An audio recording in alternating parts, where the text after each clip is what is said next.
Today we will talk about the types of nuclear-powered submarines. So first comes the nuclear-powered attack submarine.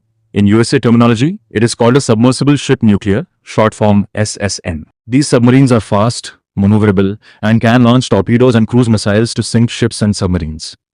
In this category, India's Project 77 subs will come. In Project 77, 6 subs are planned and 2 have already received clearance, but the work is still only at the early stage. The induction of these 2 subs is expected by 2035, which will fire cruise missiles like BrahMos or BrahMos 2 or Nirbhay and the indigenous heavyweight torpedo Varunastra. Now let's move to the next class, submersible ship guided nuclear, that is SSGN.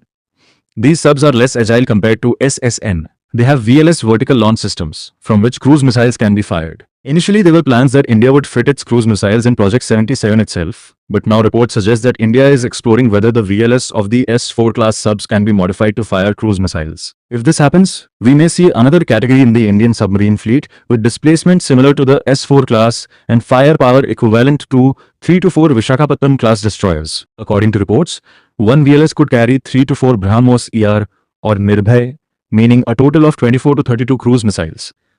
This firepower would be more than enough to sink a carrier battle group. If India has 3-4 such submarines, the Indian Navy's reach will cover the entire globe, although India can already strike anywhere in the world with its SSBN, which is our next category. Submersible Ship Ballistic Nuclear SSBN. In this category, India currently has 3 ships, and the 4th is close to induction.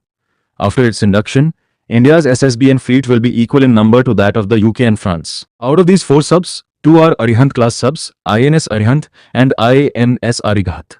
These subs have a displacement of 6,000 tons and are capable of firing nuclear-capable 4K, 4 or 12K-15 Sagarika missiles. The range of K4 is approximately 3,500 km.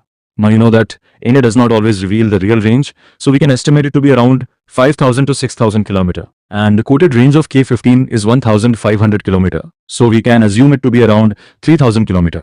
Now let's come to the next class, the S4 class.